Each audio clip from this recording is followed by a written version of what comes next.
Damos una vuelta de página y ponemos proa al futuro con Margarita Casas, con Historia y Memoria, la identidad de un pueblo.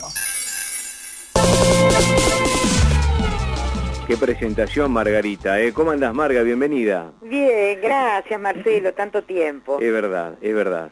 Vos sabés que estamos escuchando a lo largo de este tiempo que estuvimos de vacaciones las destacadas entrevistas que hicimos a lo largo del año pasado, donde por supuesto estaba tu micro en algunos de los que hemos presentado, y uno reflexiona, ¿no? Quizás uno que se pone de oyente, como ha sido mi caso, de los temas interesantes que proponés y que proponemos debatirlo y charlarlo a partir de esto de ir en busca de la historia, de la memoria, de la identidad de los pueblos. Así que ha sido muy grato escucharte. Y algo que ha pasado el año pasado, casi sobre el final, y vos como testigo casi cubriéndolo como movilera, más allá de tu labor como museóloga, fue el hecho de que el Instituto Municipal, Histórico Municipal que tiene Lomas de Zamora, a partir de este año, nos contabas, a partir del 2018, volvía a trabajar o iba a trabajar en un ámbito tan importante como es el Museo Americanista. Y eso va a pasar mañana, ni más ni menos.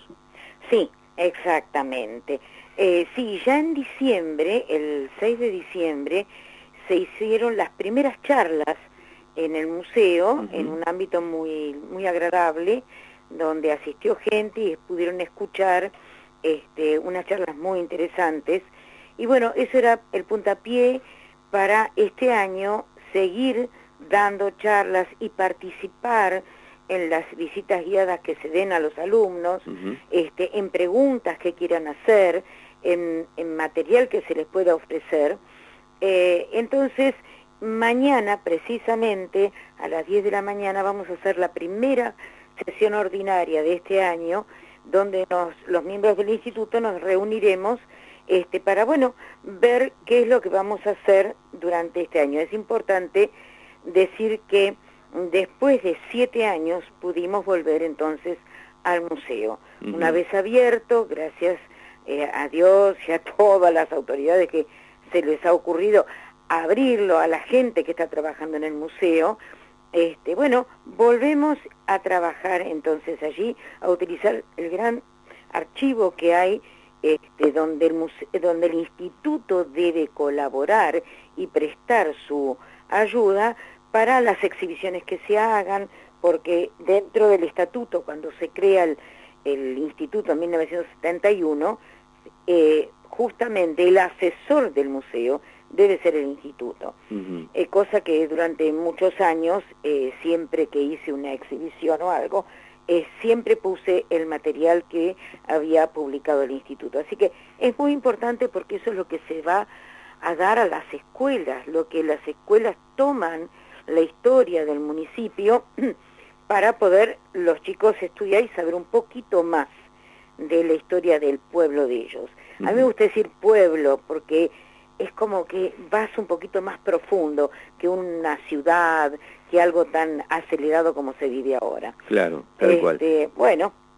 Y eso va a pasar entonces mañana a partir de las 10 de la mañana. Y en ese marco que hablas de la educación y un poco la historia del pueblo, refiriéndote a Lomas de Zamora, contanos un poquito lo que nos presentás hoy, que tiene que ver justamente con la educación, con los educadores de Lomas. Claro, mira, leyendo un trabajo que habíamos hecho con Blanca María Ricardi, que ella también es miembro del Instituto Histórico, hicimos en la revista número 3 del Instituto, el protagonismo lomense en la educación. Y me puse a leer varias cosas, y como a mí me gusta siempre ir un poco más profundo, dije, caramba, ¿de dónde empiezan a surgir los jardines de infantes? ¿No? Entonces veo que un alemán, Födel, en 1840 crea el jardín de infantes, el Kindergarten. ¿Por qué decía esto? Porque él consideraba que los niños en edad preescolar exige cuidados como una planta. La escuela es el jardín y sus preceptores las jardineras. Entonces debían juntar varios recursos en gran escala, que una madre podía emplear con sus hijos. Entonces esto hace que la familia sea educadora. Y yo dije, paremos, acá tiene que haber algo más. ¿Cómo es que toma esta idea? Y sí, él tomaba las ideas de Pestalozzi. Sí, uno se pone a pensar, Pestalozzi, había una escuela. Claro, las ideas de Pestalozzi también se fueron mucho más atrás. Estamos hablando del siglo XVIII, fines del siglo XVIII, cuando él deseaba, en esas ideas que se habían puesto tan de moda, que era la idea de la fisiocracia, era el trabajo importante en la tierra, en el campo, pero que la familia fuera la que educara.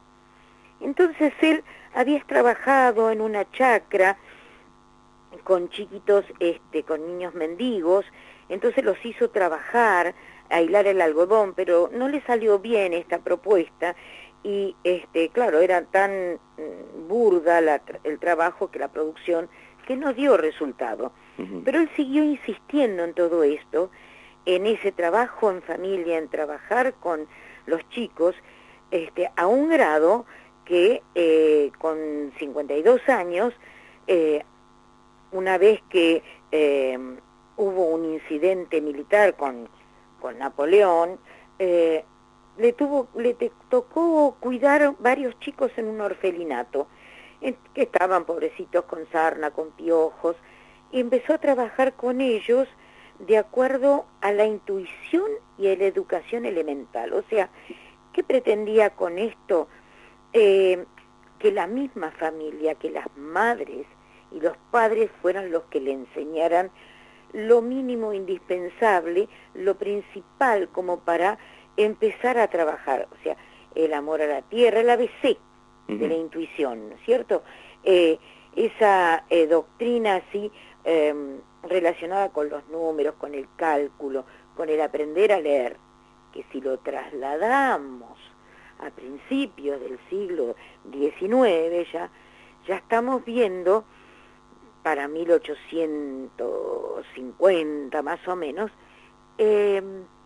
cómo ya y de antes también, ¿no? Por supuesto, las madres enseñaban en sus hogares lo más elemental, leer y escribir y hacer sumas a las niñas. O sea, más de eso no se le enseñaba. Y acá en Lomas tuvimos a una maestra que fue Catalina Rodríguez, que fue la primera en enseñarle a las niñas del pueblo este tipo de cosas. Vos fíjate cómo voy concatenando todos los avances que se van haciendo lentamente en la educación. Tuvimos una escuela que funcionó en Pereira, Lucena y Hipólito Yrigoyen, que era la Casa de las Tres Esquinas, donde Catalina brindaba a las niñas del pueblo esta educación. Pero también estaba Carlos Croce dando clases a los varones en la Quinta Los Leones, que era de don Esteban Adrogué. Y hasta que se forma la primera escuela, la escuela número 1, y a esa escuela asiste quien era el director provincial de educación, que era Domingo Faustino Sarmiento, a esa inauguración. Pero después digo, bueno, ¿qué más hizo Sarmiento aparte de haber sido el presidente de la República? Él en un momento dado, que seguía intentando mejorar la instrucción pública, que era fundamental, tiene que irse en un momento dado a Estados Unidos. ¿Y a quién le deja entonces esto que él estaba trabajando sobre anales de la educación común, como le decía? La deja Juana Manso. Juana Manso era una educadora feminista, que este es un puntapié para después el jueves hablar de otras cosas.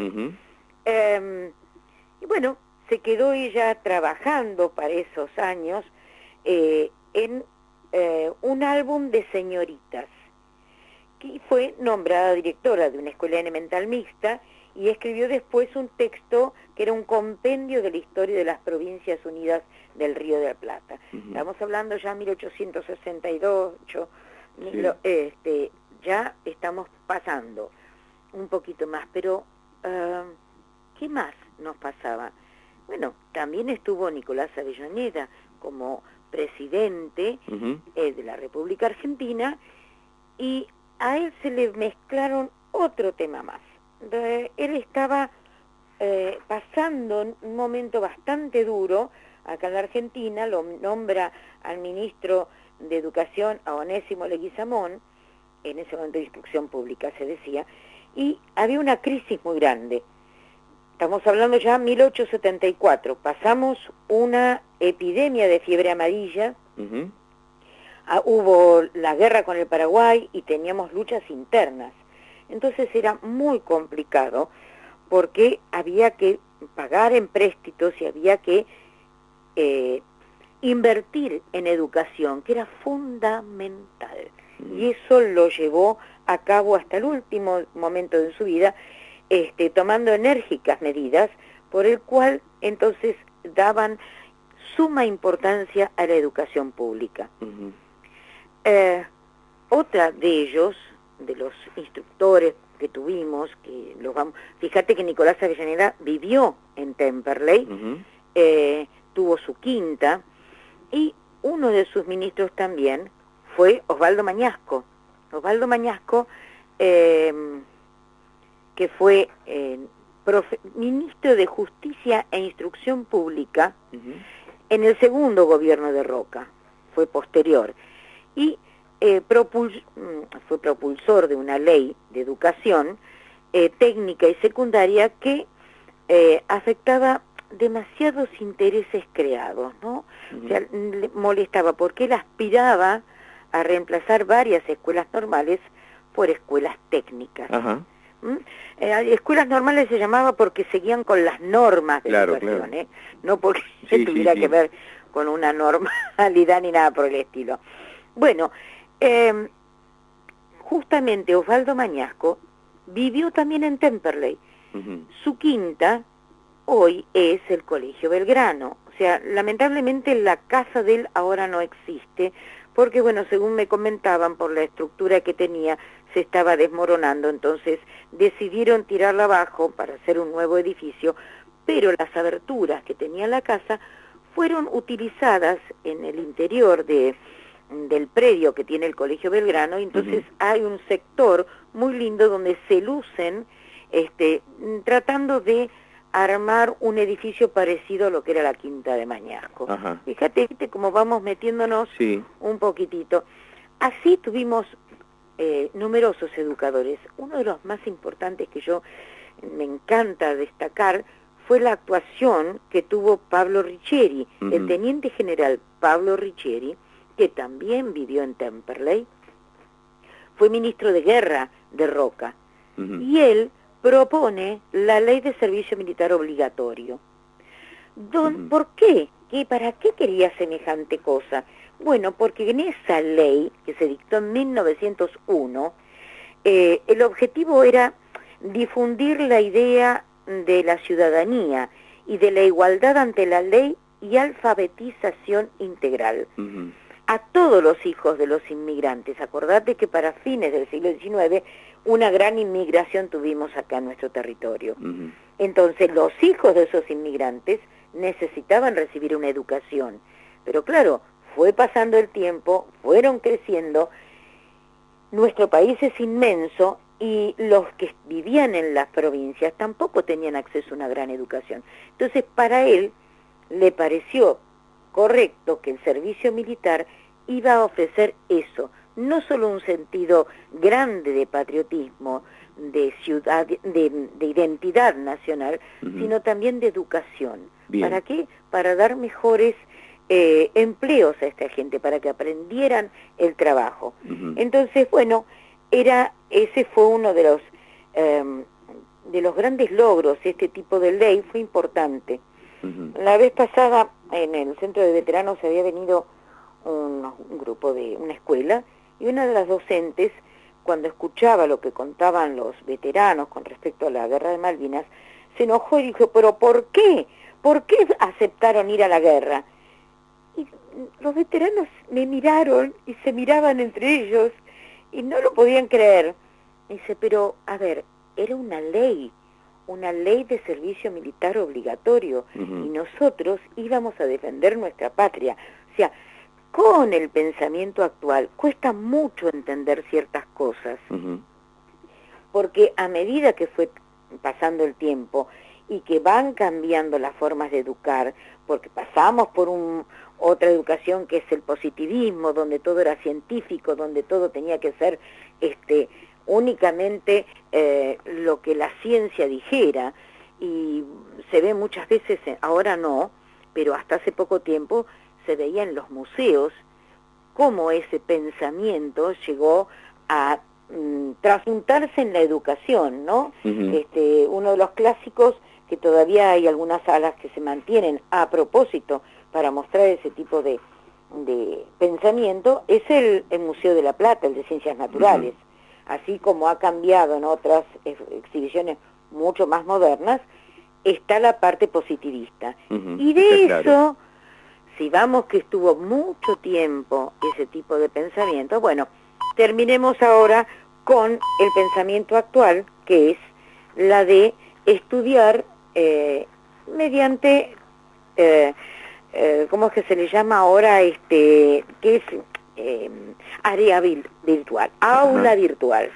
O sea, hoy justamente hablaba con mi hijo con respecto a esto de la informática, el aula virtual. Dice, sí, porque es una forma de que después los chicos, cuando tienen que dar el examen, digan, ay, yo no sabía esto. Y es cierto, mandan cada profesor las tareas que deben hacer o qué es lo que deben estudiar, información cuando no se consigue, porque ahora se mueve mucho más así, y bueno, es una nueva forma de integrarse. Vos fíjate, rápidamente, no me quise meter mucho más profundo, cómo fue cambiando la educación a través de los siglos. Tal cual. Marga, la seguimos porque se nos acabó el programa. Dale. Si no se nos enojan los que vienen después de las 9 de la noche. No, perdón, me hubieras cortado. Un beso grande, Marga, y la seguimos, por supuesto, enorme. como siempre, aquí en Pro al Futuro. Un beso.